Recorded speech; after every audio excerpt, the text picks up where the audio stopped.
Ang kasal ay isang hudyat ng magandang simula, lalo na sa puso ng dalawang taong nakatakdang magbukod sa altar. Ngunit may isang kasong naganap sa Pilipinas kung saan ang inaasahang kasal ay hindi natuloy dahil sa isang trahedya at sa isang lihim na tuluyang babago sa pananaw ng mga taong sangkot sa masalimuot na kwento. September 9, 2013, Linggo ng umaga sa Bacolod. Tahimik na dapat ang bahay ng pamilya Gapuz dahil kinabukasan ay itinakdang araw ng kasal ni Realyn Gapuz, 29 years old.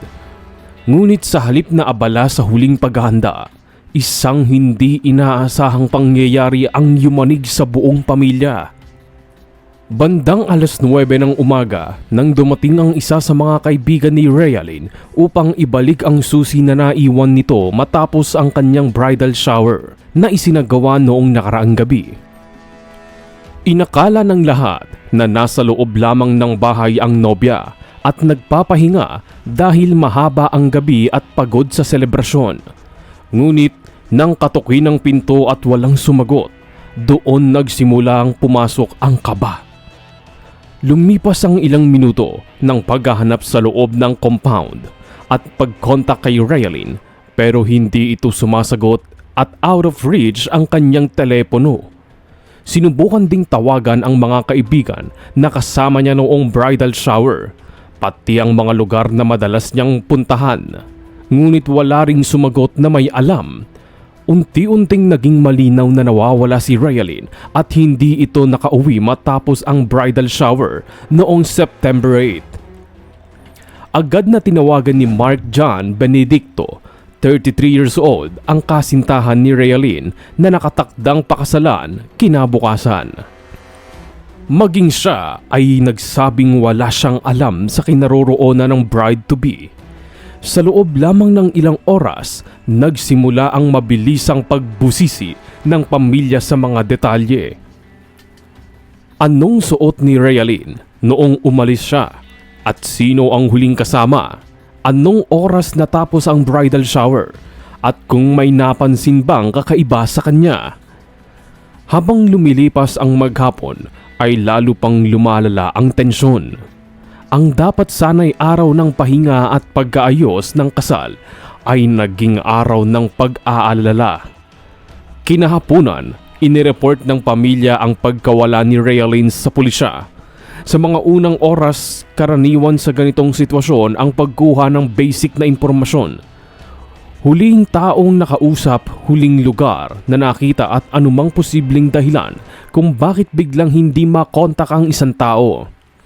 Bagamat hinintay muna na lumipas ang ilang oras bago ituring na missing person si Realyn, ay hindi tumigil ang pamilya sa paghahanap. Kinagabihan, nagsimulang gumalaw ang mga otoridad dahil hindi pa rin makontak si Realyn. Kabilang sa unang sinuri ang ruta niya pauwi mula sa bridal shower o kung may nakakita sa kanya. Sa mga unang oras ng investigasyon, kapos ang impormasyon. Walang saksi na huling nakakita sa kanya matapos ang bridal shower at wala ring malinaw na senyales kung saan siya maaaring nagtungo. Bilang pinakamalapit kay Realyn, napunta sa sentro ng investigasyon si Mark John Benedicto, ang 3 taong ng kasintahan at nakatakdang pakasalan ni Realyn. Para sa mga investigador, natural lamang na siya ang unang tingnan bilang person of interest. Sinuri ang kanyang galaw, oras at kung sino ang mga kasama niya sa mga oras bago mawala si Realyn. Habang lumilipas ang mga oras, nagsimulang kumalat ang mga usap-usapan sa kanilang lugar. May mga nagsabing baka nagbago ng isip ang nobya, nakaramdam ng cold feet at piniling umalis o umiwas sa kasal. Ngunit para sa pamilya ni Realyn, malabong mangyari yon. Kilala nila ang anak at nakikita nila kung gaano ito ka-excited at kadesidido na pakasalan si Mark John. Nasa huling yugto na sila ng paghahanda. Mga huling bayarin, huling ayos sa damit, huling listahan ng bisita. Mga detalyeng hindi ginagawa ng taong biglang aayaw ng walang anumang bakas. Bukod dito, sa mga kuha ng larawan at mga kwento na kasama niya sa bridal shower, makikitang normal ang kilos ni Realyn. Nakangiti siya at aktibong nakikisalamuha. Wala ni isang palatandaan na siya ay balisa o may problemang dinadala. Sa pag-uusisa sa mga kaibigan at kapamilya, lumitaw ang isang mahalagang detalye. Ilang araw bago ang bridal shower, nagkaroon umano ng pagtatalo sina Realyn at ang kanyang nobyong si Mark John. Sa kabila nito, mariing itinanggi ni Mark John ang anumang kinalaman sa pagkawala ng nobya. Ipinunto niyang ang kanilang pagtatalo ay panandalian lamang at agad ding naayos. Sinabi niyang tungkol lamang sa karagdagang bilang ng iimbitahan sa kasal ang naging ugat ng kanilang pagtatalo. Para sa kanya, walang dahilan upang saktan niya ang babaeng nakatakda niyang pakasalan dahil lamang sa simpleng rason. Sa kabila nito, nanatili ang pagdududa ng ilan at inisip na may itinatago ang lalaki. Lumipas ang mismong araw ng kasal, September 10, 2013, na walang anumang balita tungkol kay Realyn. Ang araw na dapat sana'y may seremonya at pagdiriwang ay naging araw ng paghihintay at paghahanap. Patuloy ang paggalaw ng mga otoridad pero nananatiling walang malinaw na lead hanggang noong September 13. May isang taong lumapit sa pulisya upang magbigay ng impormasyong posibleng magbago sa direksyon ng kaso. Ito ay si Blessy Arnaiz, ang matalik na kaibigan ni Realyn. Sa kanyang salaysay, ibinunyag niya ang isang lihim na matagal na niyang iniingatan. Ayon kay Blessy, may ibang lalaki sa buhay ni Realyn, bukod kay John Mark. Isang lalaking nagngangalang Randy Angeles. Isang pangalang sa puntong yon ay hindi pa kailanman nababanggit sa investigasyon. Ngunit posibleng susi sa biglaang pagkawala ng isang nobyang hindi na umabot sa altar. Ayon kay Blessy, si Randy ay nakilala ni Realyn 2 taon bago ang nakatakdang kasal, noong nagtatrabaho pa ito sa Cebu City. Doon nagsimula ang isang bawal na ugnayan na lingid sa kaalaman ni Mark John maging kay Randy at ng buong pamilya ni Realyn. Tanging si Realyn at Blessy lamang ang nakakaalam na pinagsasabay nito ang dalawang lalaki. Ayon sa mga impormasyong nakalap ng mga investigador mula kay Blessy, naniwala raw si Randy na si Realyn ay malaya at walang ibang karelasyon. Sa paglipas ng mga buwan, naging seryoso ang kanilang ugnayan. Bagamat nananatili itong lihim sa pamilya ng babae sa dahilang istrikto umano ang mga ito at hindi papayag na makipagrelasyon si Realyn sa taong wala pang napapatunayan sa buhay. Habang papalapit ang kasal, mas naging sensitibo ang sitwasyon kaya't napilitan siyang pumili lamang ng isa at bitawan si Randy.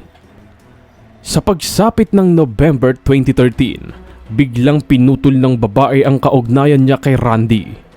Gayunman, hindi ito naging malinaw kay Randy lalo pat walang sinabing rason si Realyn sa pagkalas sa kanilang relasyon. Dahil dito, patuloy ang kanyang pagtatangkang maunawaan ang nangyari. Hanggang sa dumating sa kanya ang balitang ikakasal na si Realyn sa Bacolod. Ang impormasyong yon ang naging mitya ng matinding emosyon kay Randy. Lumilitaw na sinubukan niyang makipag-meet up muli kay Realyn ilang araw bago ang kasal, ngunit hindi ito tinugunan ng babae. Sa halip na harapin para sa hinihinging paliwanag at closure ay tuluyan siyang iniwan at blinak ni Realyn. Sa puntong yon ay itinuring na suspect si Randy sa pagkawala ni Realyn. Lalo't siya lang ang nakikitang may motibo upang tangayin ito kung magkagayon man. Makalipas ang ilang linggong paghahanap at pagsubaybay sa mga posibleng lokasyon, Natunton si Randy sa compound ng mga Angeles sa Cadiz noong Enero 2014. Isinailalim siya sa masusing interogasyon. Sa una, mariin niyang itinanggi ang anumang kaugnayan sa pagkawala ni Realyn Gapuz. Iginiit na matagal na raw silang hindi nagkakausap. Ngunit habang tumatagal ang pagtatanong at unti-unting inilalatag ang mga impormasyong nakalap, unti-unting humina ang kanyang depensa. Sa harap ng mga impormasyon at sa bigat ng konsensya, unti-unting inamin ni Randy ang tunay na nangyari ng gabi matapos ang kanyang bridal shower. Ayon sa kanyang salaysay, nagtungo siya sa Bacolod nang hindi alam ni Realyn matapos mabigo ang kanyang planong pakikipagkita sa babae noong September 5. Nanatili siya sa isang maliit na rental unit sa bayan at sinubukang hanapin ang dalaga hanggang sa natuntun niya ang kanyang address. Noong gabi ng September 8, sinundan niya umano si Realyn at hinintay na matapos ang bridal shower nito. Paglabas nito, alas 10 ng gabi ay binuntutan niya ang babae hanggang sa isang hindi mataong lugar sa kanyang ruta pauwi. Doon naganap ang komprontasyon sa gitna ng mataas na tensyon at matinding pagtatalo. Nauwi ang sitwasyon sa pisikal na pananakit. Sa puntong yon, nawalan ng kontrol si Randy hanggang sa tuluyang bumagsak at mawalan ng malay ang babae. Ayon sa salaysay ni Randy, nang napagtanto niyang hindi na gumagalaw si Realyn, hindi na siya humingi ng tulong sa takot. Sa halip pinili niyang itago ang lahat, isang desisyong lalo pang nagpalalim sa bigat ng kaso. Dahil sa pag-aming ito, agad na inaresto si Randy at isinailalim sa kustodiyan ng pulisya. Sa pag-usad ng investigasyon, itinuro niya ang isang bakanteng lote sa gilid ng ilog bilang lugar kung saan niya itinago ang mga labi ni Realyn. Agad na nagsagawa ng search operation ang mga otoridad sa lugar. Maagang nagsimula ang paghahanap noong Pebrero 3, 2014. Kasama ang pulisya at forensic team habang nakabantay sa malayo ang ilang miyembro ng pamilya. Matapos ang paggalugad, natagpuan ng mga labi ng isang babae. Kinumpirma sa pamamagitan ng mga record at personal na pagkakakilanlan na si Realyn Gapuz nga ang natagpuan. Sa oras ng pagkilala, bumagsak ang katahimikan sa pamilya. Ang masalimuot na paghahanap ay nauwi sa isang katotohanang walang sinuman ang nakapaghanda. Ang nobyang inaasahang maglalakad sa altar ay natagpuan sa kanyang huling hantungan. Sa pagsusuring isinagawa ng mga eksperto, lumabas na ang mga sanhi ng pagkamatay ni Realyn ay matinding pinsala sa ulo na kaugnay ng pananakit. May mga palatandaan din ng self-defense, indikasyong sinubukan niyang protektahan ng sarili bago siya tuluyang mawalan ng malay. Gayunpaman, walang indikasyon ng sexual violence sa kaso. Sa pag-usad ng kaso, iniharap sa korte ang mga ebidensya, ang salaysay ni Randy, ang forensic findings at ang mga impormasyong nag-ugnay sa kanya sa huling oras ng buhay ni Realyn. Sinuri rin ng timeline mula sa pagpunta niya sa Bacolod, sa paghahanap niya sa compound, hanggang sa mga pangyayaring naganap matapos ang bridal shower. Sa huli, napatunayang siya ang responsable sa nangyari kay Realyn Gapuz. Hinatulan si Randy ng reclusion perpetua. Sa hatol na yon, natuldukan ang paghahanap sa nawawalang nobya at kasabay nito ang paglantad ng isang lihim na naging ugat ng trahedya. Lumipas ang mga taon, matapos ang paglilitis at hatol, unti-unting humupa ang ingay ng kaso. Ngunit nananatili ang bigat ng alaala sa pamilya ni Realyn. Hindi kailanman naging madali ang pagtanggap sa katotohanang ang isang kasal na inaasahan ay nauwi sa trahedya.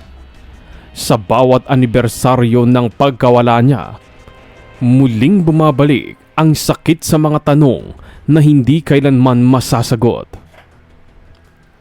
Para kay Mark John, ang naudlot na kasal ay naging sugat na matagal bago tuluyang magsara. Sa mga unang mga taon, pinili niyang manahimik at umiwas sa anumang paalala ng nakaraan. Inubos niya ang oras sa trabaho at sa pamilya. Pilit binubuo ang sarili matapos ang pagkabigo at pagkabigla. Hindi naging madali ang paghilom, lalo na't kasabay nito ang pagkatuklas na may bahagi ng buhay ni Realyn na hindi niya kailanman nakilala. Sa kabila ng lahat, dumating ang panahon na kinailangan niyang tanggapin ang katotohanan upang magpatuloy, upang mabuhay ng hindi nakakadena sa galit at dalamhati. Unti-unti niyang natutunan ang mga pangyayaring hindi niya kontrolado ay hindi dapat maging hadlang sa sariling kinabukasan. Para sa pamilya ni Realyn, ang hustisyang nakamit ay hindi kailanman magbabalik sa buhay na nawala. Gayunpaman, ito ang nagsilbing huling anyo ng katotohanan.